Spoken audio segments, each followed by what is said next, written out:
Bom, hoje continuamos no livro dos Reis, né? Segundo livro dos Reis, e continuamos estudando essa saga, né? Estávamos comentando aí antes do início quanta maldade, quanta coisa ruim, né? Que nós podemos observar, ler. Já vimos tanta coisa que a gente dá vontade de falar, não, chega, vamos pular, né? Vamos para outro livro, porque realmente são bastante coisas ruins. E aqui o capítulo 17 não é muito diferente e culmina com uma grande tragédia, uma grande desventura, que é o domínio do povo por um outro povo. Né? Há uma invasão, uma retirada, e o povo acaba sendo disperso, e aí o capítulo 17 trata aí como o fim do reino de Israel. E logo em seguida vai acontecer a mesma coisa com Judá.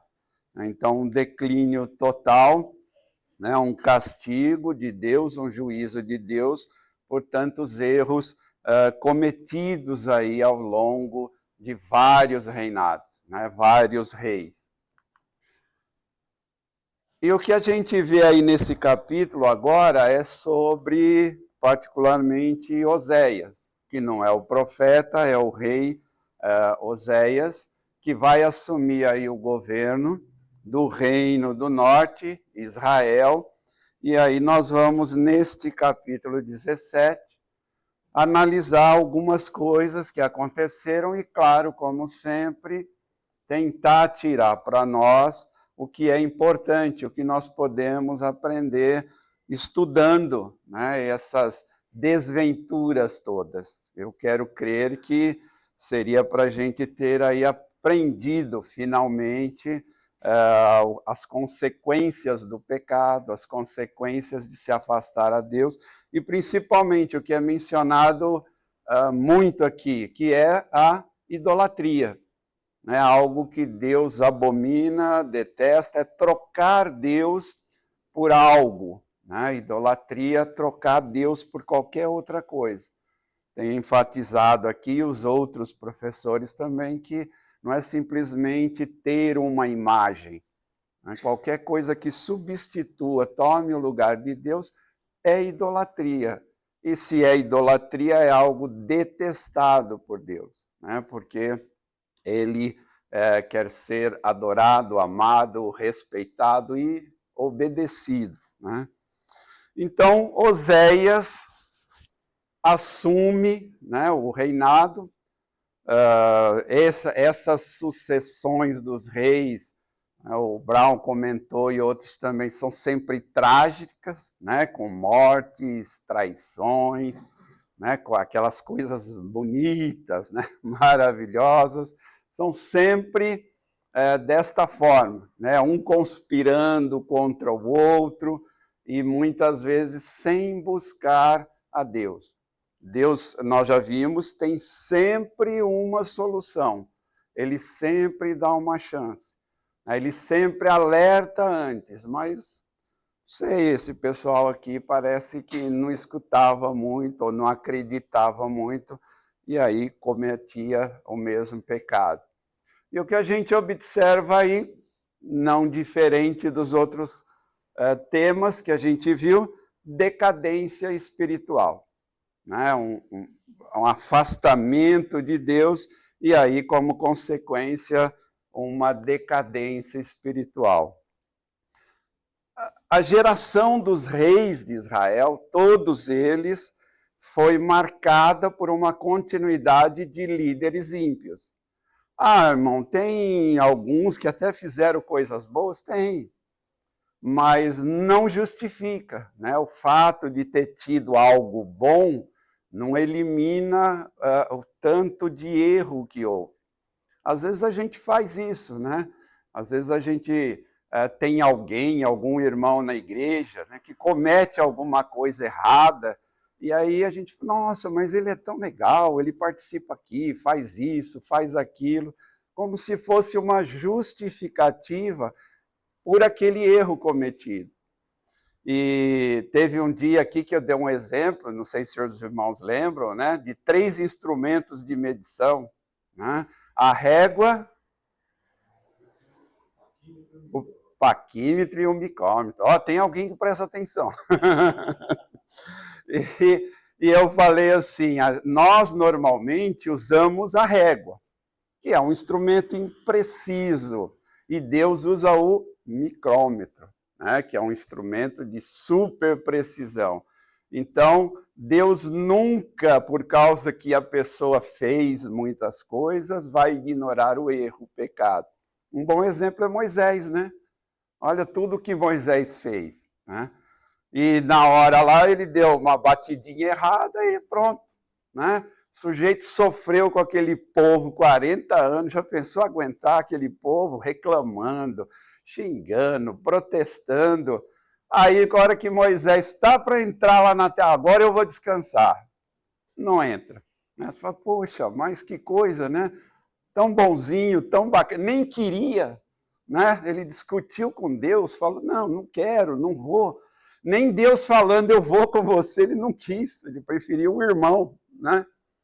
Então, é um exemplo, né, que, claro, tem alguns que até fizeram aí algumas coisas que foram boas, né, mas, infelizmente, não na sua totalidade. Então, Oséias também, como todos os reis de Israel, não conseguiu corrigir o rumo espiritual do povo, né? E o problema-chave era a idolatria. Provavelmente, eu creio que haveriam outros problemas, mas o autor, ele foca na idolatria. Ele vem dizendo aqui que o grande problema é a idolatria. Claro, a idolatria gera uma série de outras consequências, né? Alguns povos matavam os filhos primogênitos e ofereciam em sacrifício, né? Queimavam os primogênitos para acalmar, aplacar a ira dos deuses deles, né? Então, mas o foco que é dado é sempre a idolatria, porque a partir do afastamento de Deus resulta uma cadeia de acontecimentos. A partir do momento que eu ignoro o que Deus quer ensinar, eu disparo uma consequência de eventos e aí uma coisa vai levando a outra. E o que fala lá, né? 2 Reis 17:2. E fez o que era mal aos olhos do Senhor. Contudo, não como os reis de Israel que foram antes dele. Então, tem alguma coisa boa, né? Há alguma coisa boa, mas fez o que era mal, né? Permitiu a idolatria, permitiu o desvio do povo, né? Então, a conduta espiritual não mudou em nada, continua-se na idolatria, na adoração de deuses falsos. Então, ele foi incapaz de liderar Israel no sentido humano, porque nós vamos ver aqui mais para frente que o povo é dominado pelos assírios, por uma outra nação, né? Então, ele não conseguiu tecer alianças políticas suficientes para garantir aí a sua permanência e também, claro, não contribuiu para o crescimento espiritual. Então, como consequência, a punição de Deus é permitir essa invasão, esse sofrimento, e aí terminando, né, tragicamente essa história aí dos reis de Israel. Então, infelizmente, apesar do texto lá dizer que não tão mal como todos os outros, o pior de todos, na minha avaliação que eu estudei até agora foi o Acabe, né? A própria palavra diz pior de todos os reis. Mas assim, foi tão ruim que, sei lá, quem que leva o troféu de pior, né? Vai haver aí um empate técnico. O verso 3, né, ele vai destacar que a Assíria sitiou Samaria por 3 anos.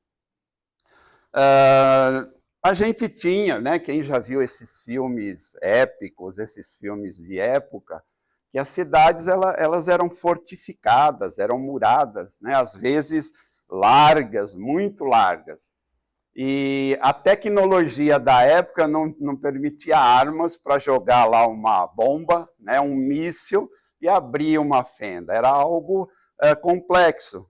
O texto destaca aqui que demorou 3 anos.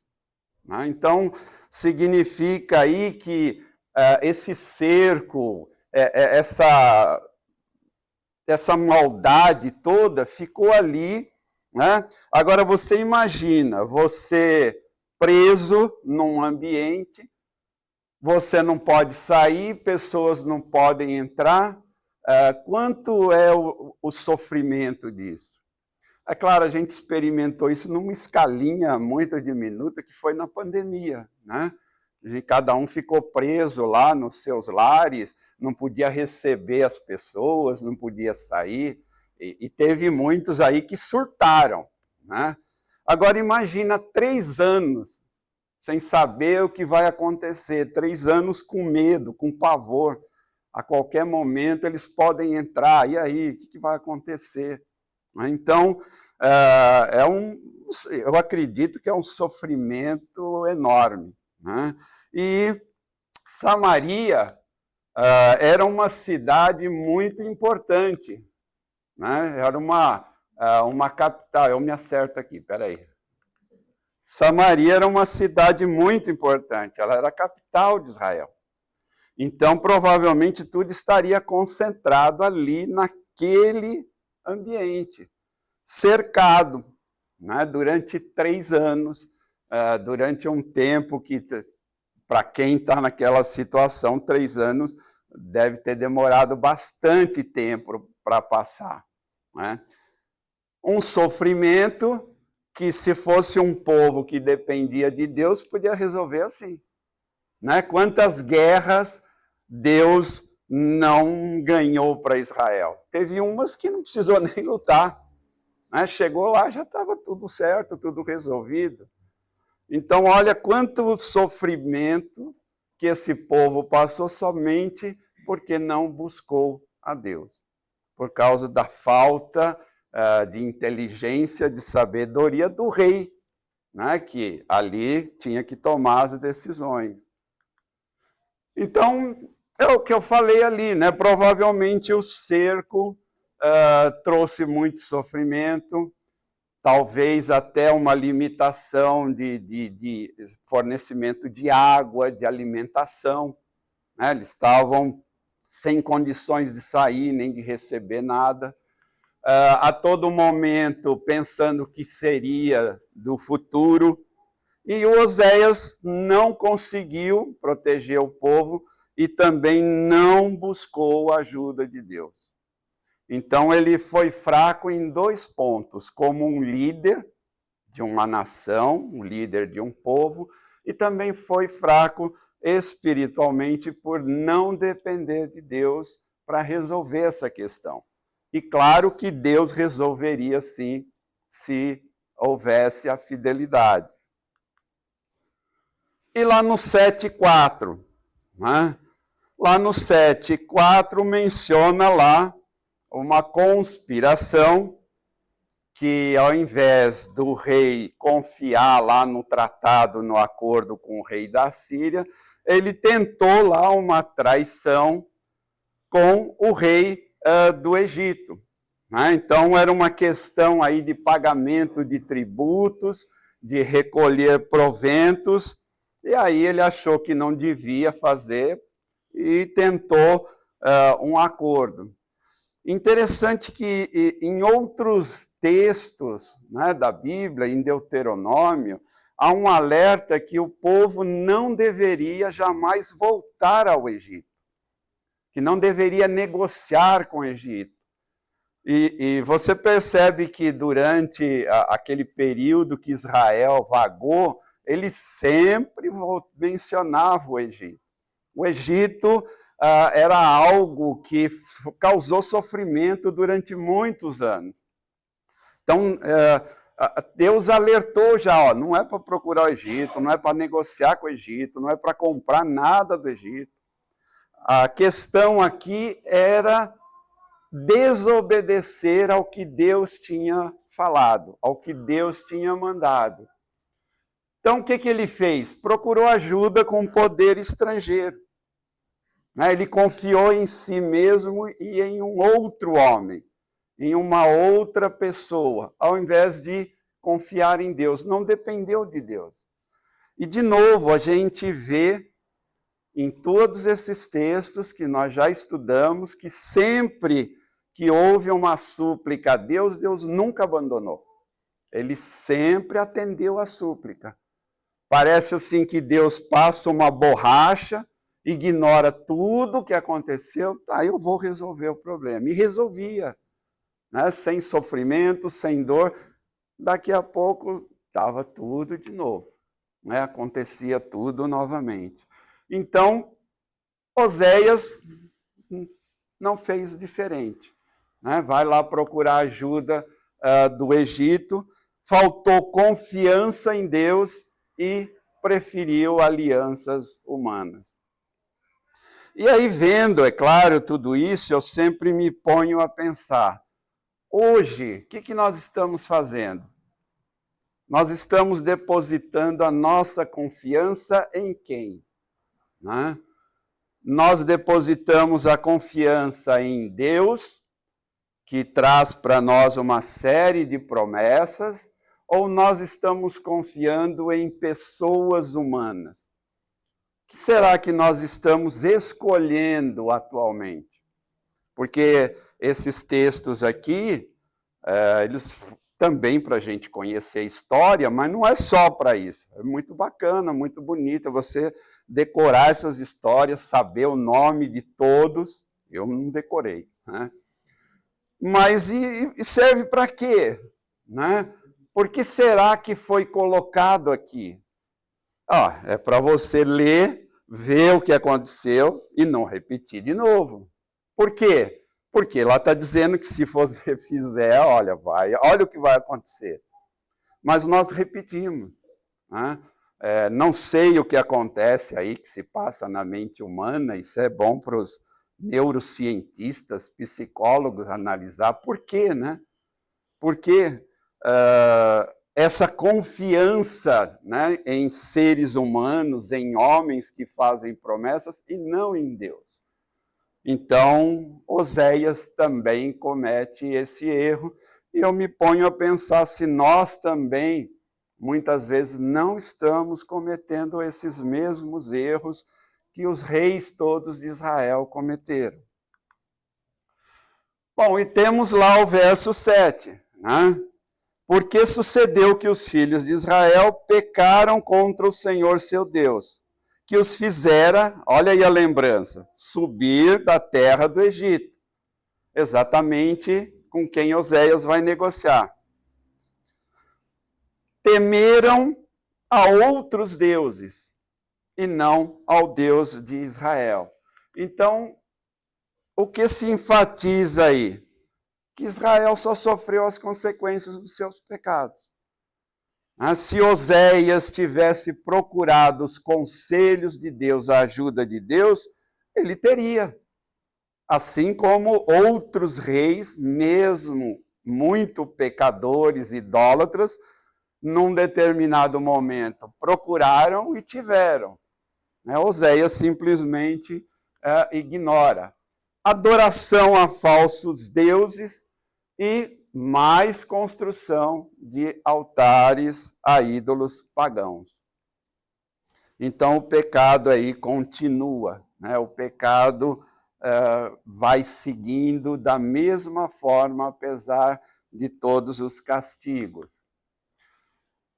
E aí, a apostasia do rei e do povo causa a decadência espiritual de Israel e, como consequência dessa decadência, a decadência física, né? Porque ser dominado por um povo traz sofrimento, né? Ao abandono da cultura, ao abandono dos costumes, uma série de consequências que acabam resultando deste problema.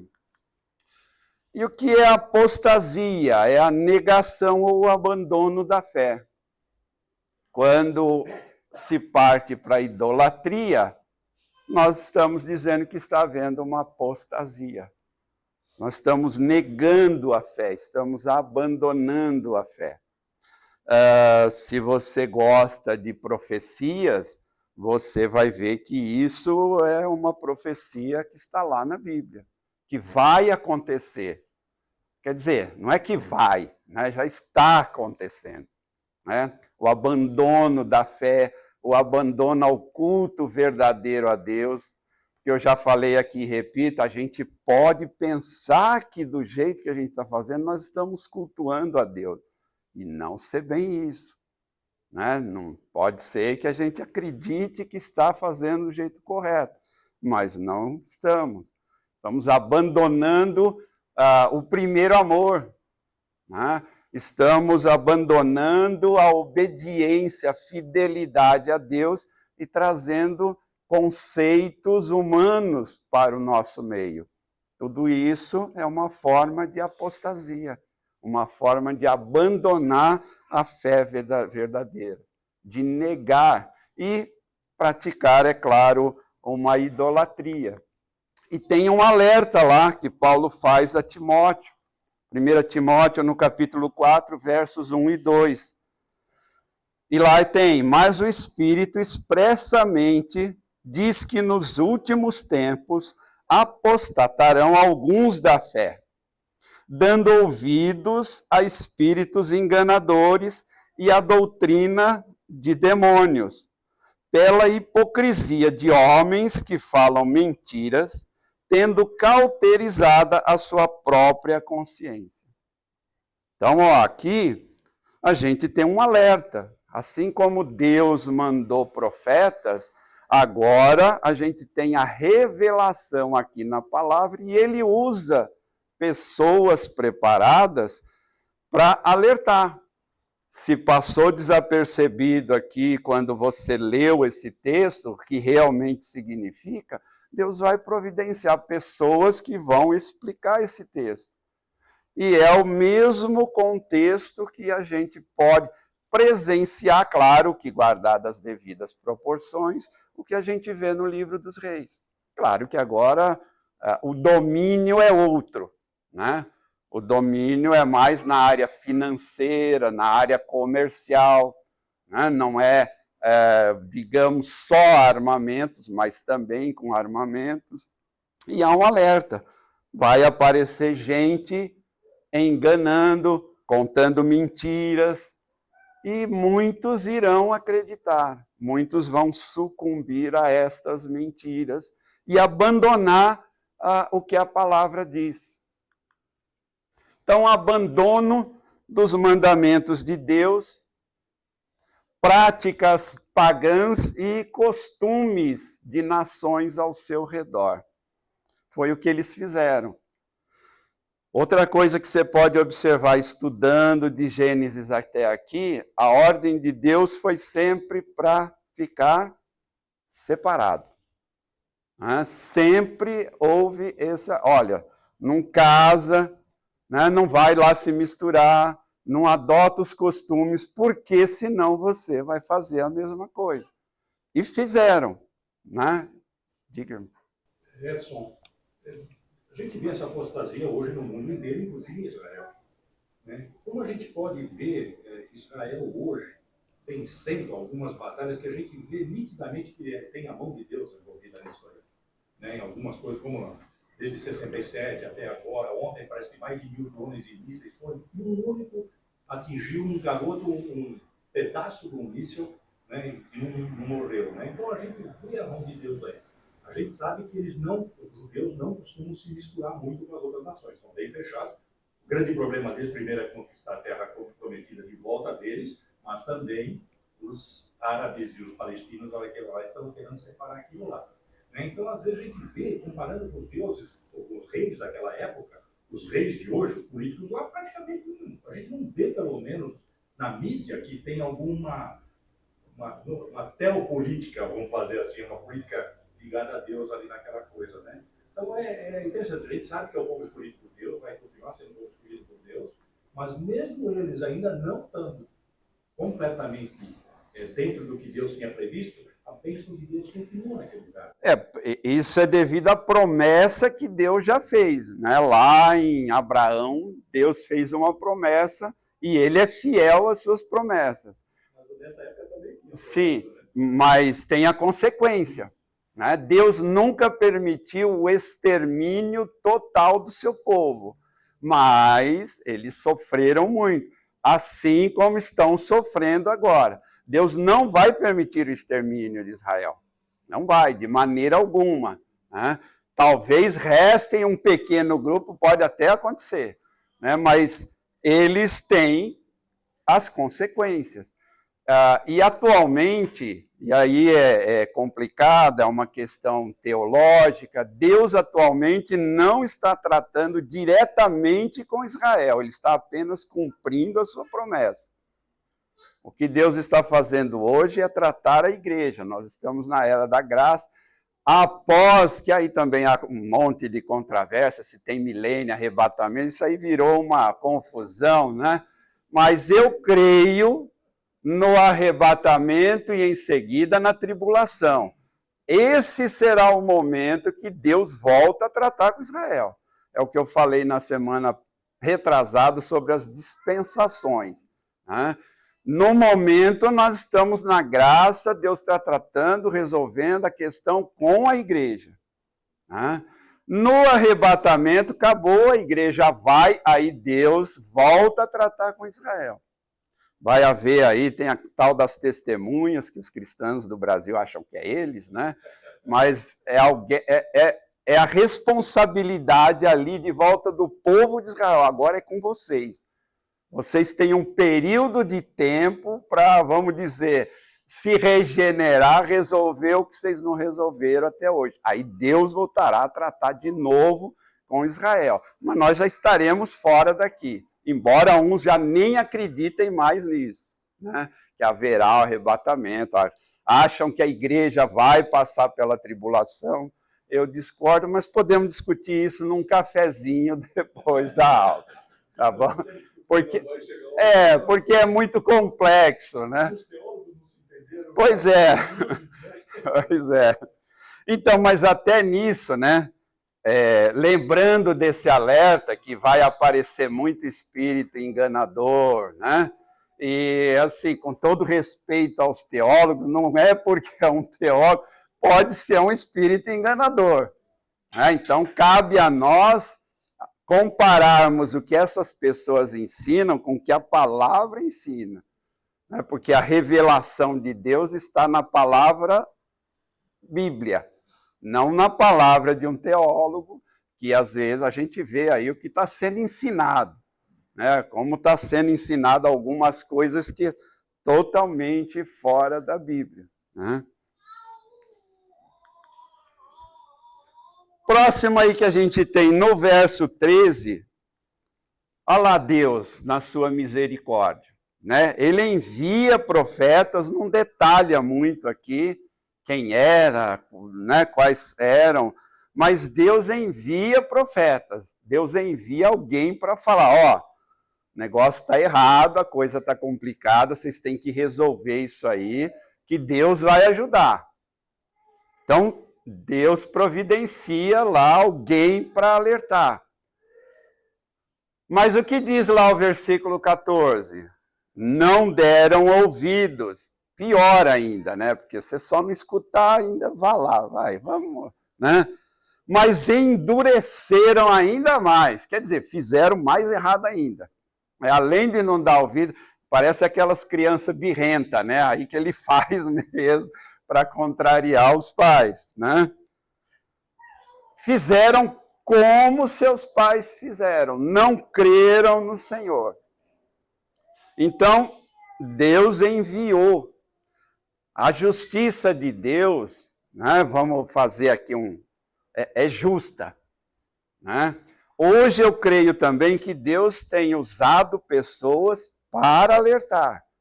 Mas parece que essas pessoas que são enviadas para alertar não têm muito crédito, ninguém ouve muito. Né? Diga, irmão. Sim, tá. A sua argumentação é muito correta, mas ela não diz respeito apenas a Israel hoje em dia.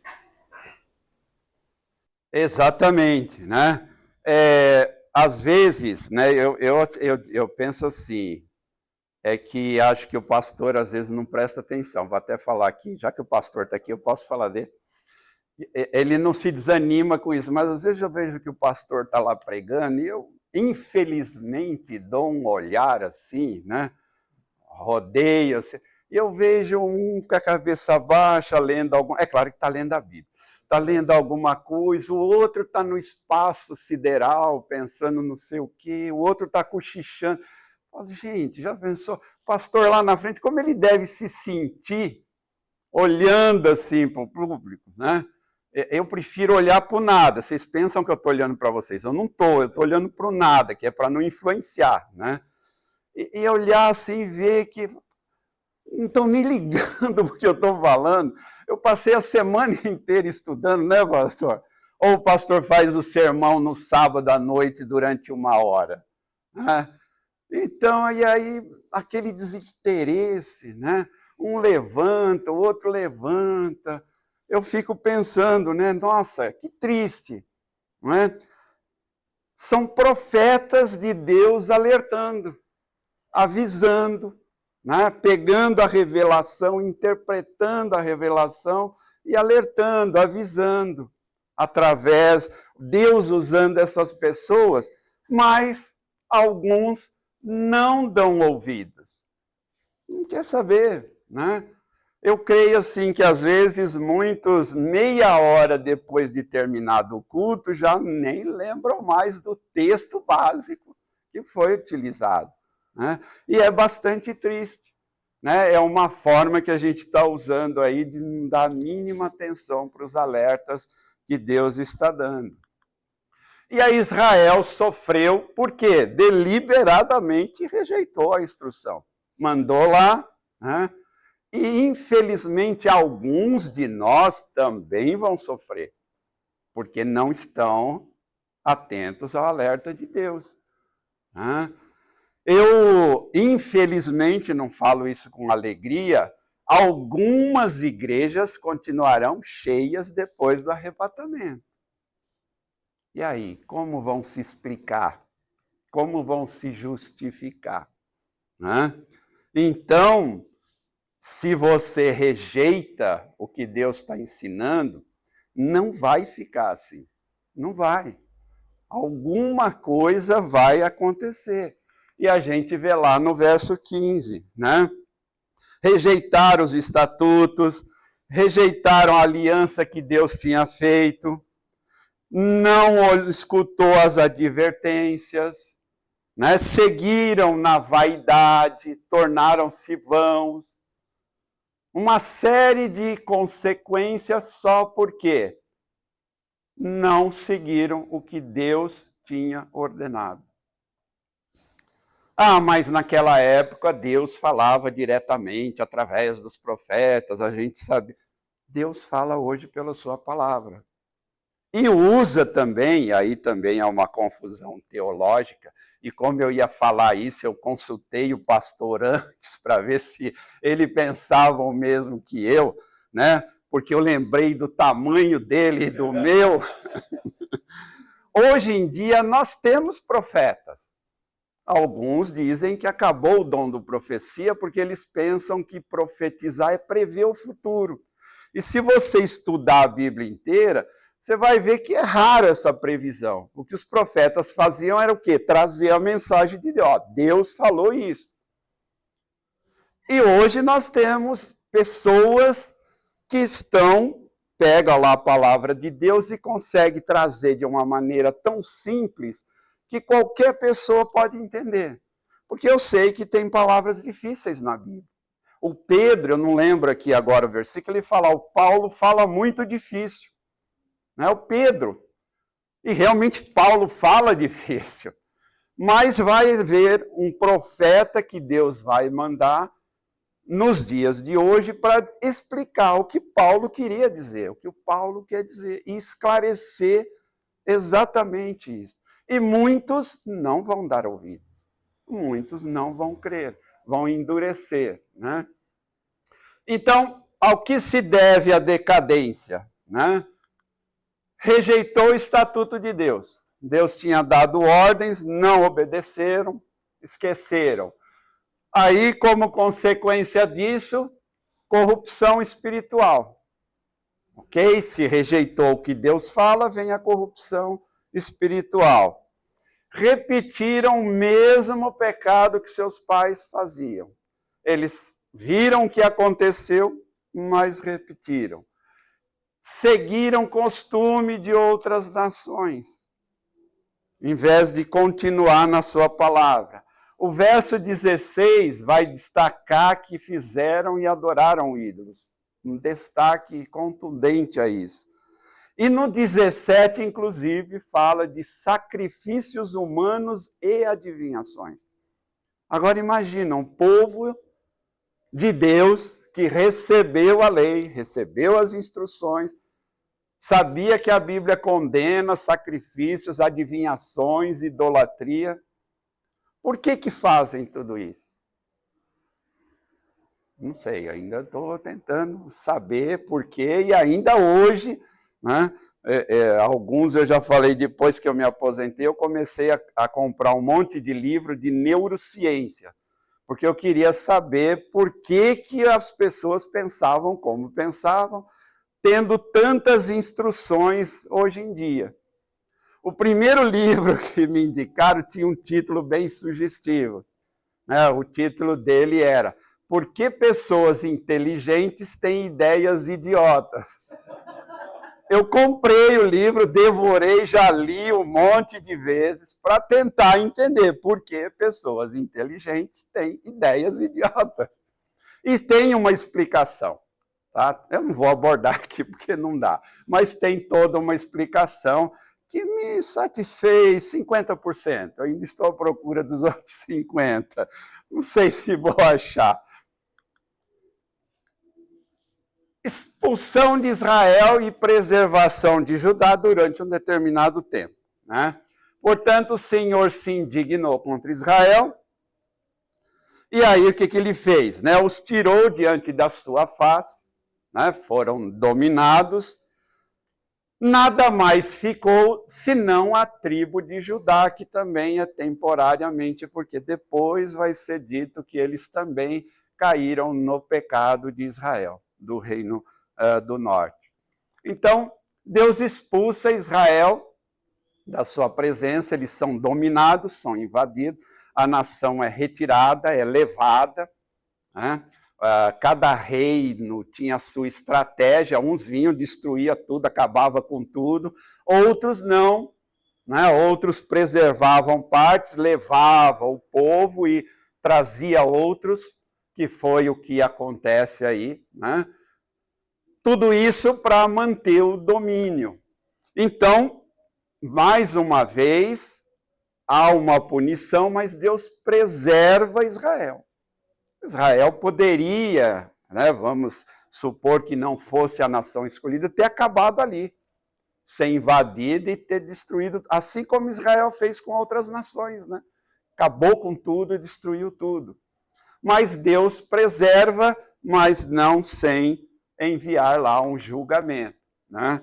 E depois é dito que Judá também não guardou os mandamentos e andaram como Israel. Então, vai haver realmente uma destruição total aí do reino de Israel, com a preservação do povo, que depois a gente vai ver, que retorna, constrói templo. É uma história, cena dos próximos capítulos. Tá? Dos versos 20 até o 23, a gente vai ler aí todo o contexto onde a gente vê a indignação de Deus, né? Deus colocando juízo sobre essa nação, e aí castigando, oprimindo, e é mencionado lá que eles continuaram a andar sobre os pecados de Jeroboão. Olha como esse sujeito fez mal, né? Todo o capítulo que a gente estuda, e andaram no pecado de Jeroboão, né? Como foi mal ali aquela vamos chamar de começo, aquela divisão, Jeroboão, Roboão, né? Dali para frente, tudo veio numa decadência sem ninguém aprender o que deveria aprender, né? Então, o Jeroboão aí é sempre citado, ele é, vamos dizer, entre aspas, o início de tudo que causou toda essa confusão. No verso 24, né, o rei da Assíria traz pessoas para o reino de Israel. Então ele faz uma troca ali, né? Ele tira o povo, traz outro e coloca ali, claro, para manter o seu domínio, evitar uma rebelião, né? Então essa atitude é controle. Ele poderia controlar essa região. E aí tem uma história interessante ali, né? Que é aquela que vocês devem ter lido aí, que sabiam qual era o texto. A reação deles, inicialmente, era temer a Deus. Aí é que tem aquela questão dos leões que vai, né, e começa lá a atacar alguns habitantes. Então, eles temem, intuitivamente, temem no sentido não de respeito, de fidelidade, mas o temor de medo da consequência, né? E aí eles solicitam ajuda. O que a gente faz aqui? Que esse Deus está bravo com nós, né? O que a gente vai fazer para acalmar, aplacar a ira desse Deus? Porque os pagãos tinham isso, né? Se a colheita não era boa, tinha que fazer alguma coisa. O Deus estava bravo, né? O que ia acontecer? Então, há algo interessante aí. E isso é uma demonstração que ficou um resquício de influência da religião dos judeus ali, dos israelitas, que ficou uma impressão duradoura. Os povos sabiam do que era capaz esse povo quando eles tinham o poder de Deus do lado deles. Eles sabiam, né, o que aconteceria. E aí tem lá a historinha, que depois vocês não vão entrar em muito detalhe, que Deus envia lá os leões, e aí eles, opa, estamos fazendo coisa errada, o Deus da terra não está contente com a gente, como que a gente faz, né? E aí é providenciado lá a pessoa que vai até lá para alertá-los, né? O rei da Síria ordena que vá lá um sacerdote israelita para ensinar os novos habitantes como eles deveriam se comportar. E aí eles aprenderam tudo, praticaram, fizeram tudo direitinho e foi uma maravilha. Certo? E terminou a história. Infelizmente não, né? O que descreve ali do 29 ao 33 é o que a gente poderia chamar de sincretismo religioso, que é algo que está muito presente no nosso meio atualmente, infelizmente. O que é sincretismo? É misturar duas ou mais religiões diferentes. A gente mistura tudo e diz, como o povo disse, nós estamos servindo o Deus da terra, mas também nós estamos fazendo aqui isso aqui. Né? Você acredita em Deus? Acredito. Deus é justo? É. Deus acredita em tudo em Deus, mas no final de semana eu vou lá na esquina colocar uma galinhazinha, uma velhinha, que é para garantir. Né? Isso é sincretismo. É claro que eu estou abordando o sincretismo aqui sob um aspecto mais radical, mas tem sutilezas do sincretismo religioso. né, que a gente às vezes acha bonito lá da igreja vizinha e traz para a gente usar. Né? Ah, tá tão legal lá, tá dando certo, é bacana. A igreja está com 5.000 membros aqui, a gente só está com 200. Vamos, deve estar dando certo. Né? E aí a gente vai trazendo coisas que nem sempre estão de acordo com a palavra de Deus. Isso é o sincretismo, que a gente nem percebe. É tão sutil, vem vindo assim tão devagar, né, que vai preparando assim o caminho. A gente, né, eu gostei do exemplo do sapo, achei fantástico o exemplo do sapo, né, que joga o sapo na água fervendo, ele pula, né, não fica. Mas se a água estiver fria, deixar ele lá e for aquecendo, dá tudo certo. Quer dizer, para o sapo dá errado. Então, às vezes, nós somos esse sapo. Nós só estamos lá, como dizem, banho-maria, está aquecendo devagar, né? E a gente não está percebendo nada, porque se eu jogar de repente na água fervendo, aí nós vamos pular. Talvez alguns nem vão pular. Mas se a água for aquecendo devagarzinho, é outra coisa. Então, quando a gente mistura essas coisas, a gente está falando de sincretismo religioso. E a Bíblia condena isso, porque acaba resultando em idolatria e em corrupção espiritual. O sincretismo, hoje alguns preferem dar o nome disso de ecumenismo. Vamos aceitar a todos. A igreja acolhe a todos, né? Por que a gente fica brigando? Vamos todo mundo ficar junto. Né? Sincretismo. Você abre mão de um pouquinho, eu abro mão, e a gente fica tudo em paz, maravilhoso, todo mundo se abraçando, em nome da comunhão. Mas o que a palavra diz? Né? Separação. Mas quando eu falo separação, não estou falando para a gente ir para o monte, só orar e ficar lá. Né? Estou falando de separação espiritual. Nisso nós temos que ser duros, rígidos, não podemos aceitar. Então, os estrangeiros não abandonaram completamente, não, o Deus deles. Né? Eles aceitaram lá o que o sacerdote falou, mas continuaram adorando os seus ídolos. Está lá escrito isso, né? O verso 33, 41, né?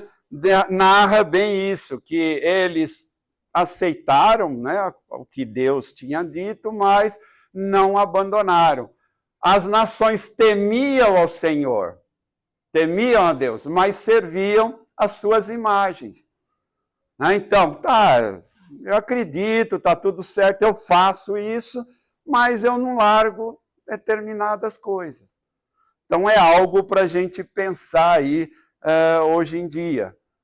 Sobrou aí um tempinho, 10 minutinhos, para a gente ver o que a gente tem que fazer com isso aí. Né? Só decorar a história e está tudo legal, está tudo bonitinho. Eu acho que está assim, mas o que a gente tira daí? Né? Nós devemos aprender com a história de Israel que é importante ser fiel a Deus e a sua palavra. 1 Timóteo 6, 20 e 21. Timóteo, guarde o que foi confiado a você. Evite as conversas inúteis e profanas e as ideias contraditórias do que é falsamente chamado conhecimento. Professando, alguns desviaram-se da fé.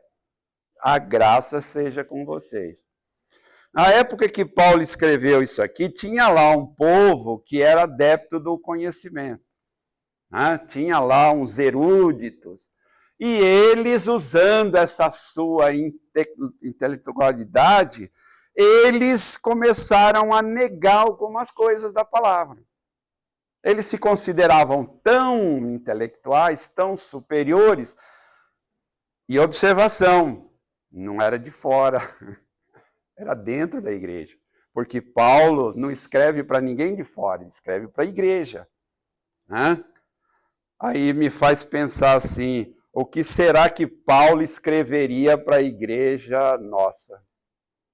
Se Paulo ou nem visitasse, né? Porque tem uma aí que ele nem visitou e ele somente foi pelo relato de outro, né? Provavelmente esse que falou seria excluído na próxima assembleia, seu fofoqueiro, né? Como você foi lá falar, né? Aí, agora o Paulo escreveu aqui porque você fez fofoca, né? Então eu fico pensando o que Paulo escreveria para nós. Né? Será que seria só coisas boas? Ou seria algo que ele escreveu lá para o pessoal da igreja de Corinto? Né?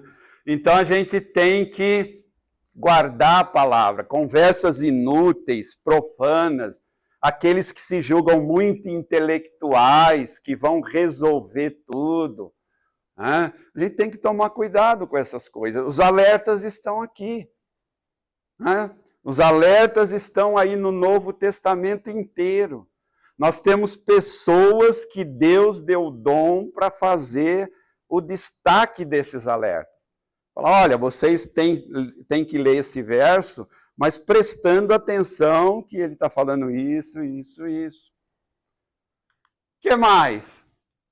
Devemos ter cuidado porque a gente pode se desviar da fé. Tem tanta coisa hoje, tem tanta gente falando, né? A rede social hoje só tem gente inteligente, só tem gente que sabe de tudo, é uma maravilha. É medicina, é psicologia, só tem inteligente na rede social. E muitas pessoas caem nisso. Né? Pessoas que conhecem a Bíblia. Conhecem, mas às vezes não aprenderam. Né? As tentações do mundo hoje são muito maiores, infinitamente maiores do que Israel teve. Né? As distrações da vida moderna, eu não sei, no meu aparelho aqui tem uma coisa que a gente ativa aqui, que é um controle do que eu usei de aplicativos. Né? E eu deixei ativado, eu queria ver o quanto essa porcaria estava influenciando na minha vida. Né? E no começo aqui eu vi que no WhatsApp dava 3 horas por semana. E eu falei, é muita coisa. 3 horas no período de 7 dias no WhatsApp é muita coisa para mim. Tem gente que usa 3 horas por dia, né? Creio que deve ser. Claro que tem a questão do uso profissional, aí não é esse o detalhe, tá? Aí eu fui diminuindo. Teve um domingo aí que deu 1 hora só na semana. Nossa, eu quase fiz uma festa. Né? Falei, só desperdicei 1 hora do meu tempo. Então a gente tem distrações muitas. Né? É X, é Y, é J, é Twitter, né? Essa palhaçada toda, gente falando, gente se odiando, gente destilando veneno. O que edifica isso para você? Fala para mim. O que você sai edificado depois de escutar toda essa porcaria a semana inteira? Né? Então, as tentações são muitas para nos afastar de Deus, nos desviar. E aí tem um alerta, lá em 1 de João 5,19. Sabemos que somos de Deus e que todo mundo jaz no maligno. O que eu coloquei ali entre parênteses é porque na NVI coloca está sob o poder do maligno. Então é um alerta para a gente. O mundo está sob o poder do maligno. Deus tem o controle, mas ele está permitindo uma série de coisas. Tem coisas que não é Deus que fez, ele só permitiu. Assim como quando Israel pede um rei, ele dá, ele queria que Israel... Olha o que aconteceu. Deus avisou, lembra quando a gente estudou os avisos de Deus que os reis iam fazer? A gente quer, tá bom, então toma. Né? Então Deus permite que muitas coisas ocorram. Alguns falam, Deus fez. Não, ele não fez. Porque se ele tivesse feito aquilo, está pecando. Né? Está agindo por meio do pecado para exercer controle. Não existe isso em Deus. Mas ele permite. Vocês querem? Tá bom, faz aí. Vocês vão ver o que vai acontecer depois. Né? Então, há o alerta ali. O mundo está sob o poder do maligno. Mas nós sabemos, sabemos que somos de Deus. É aí agora que eu esperava todo mundo falar amém. Mas a coisa está feia. 1 de João 2,16. Porque tudo quer dizer tudo, não é?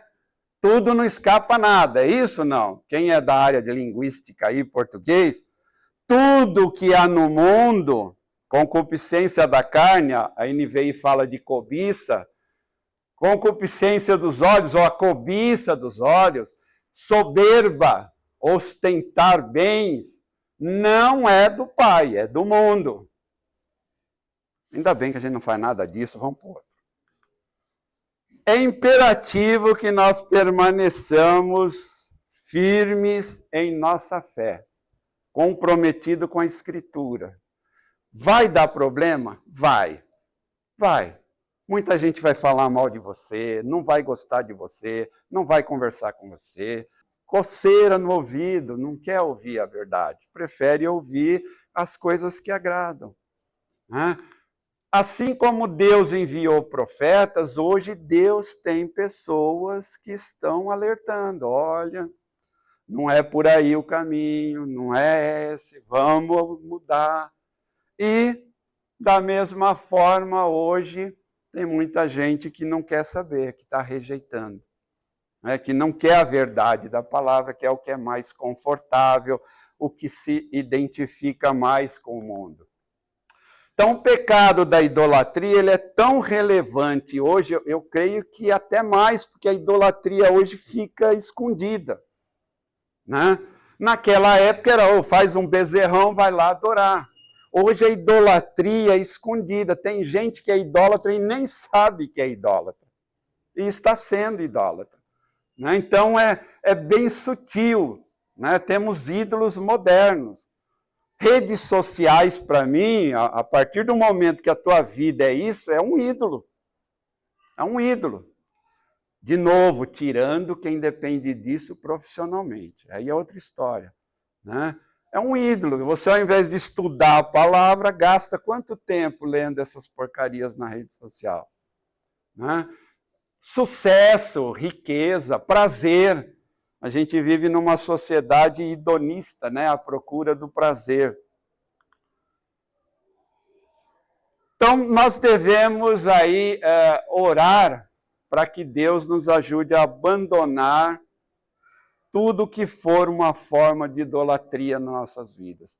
Creio que a gente deve fazer uma análise profunda, parar realmente, pensar, analisar, estudar na palavra, as consequências. Em que ponto, Deus, eu estou sendo idólatra?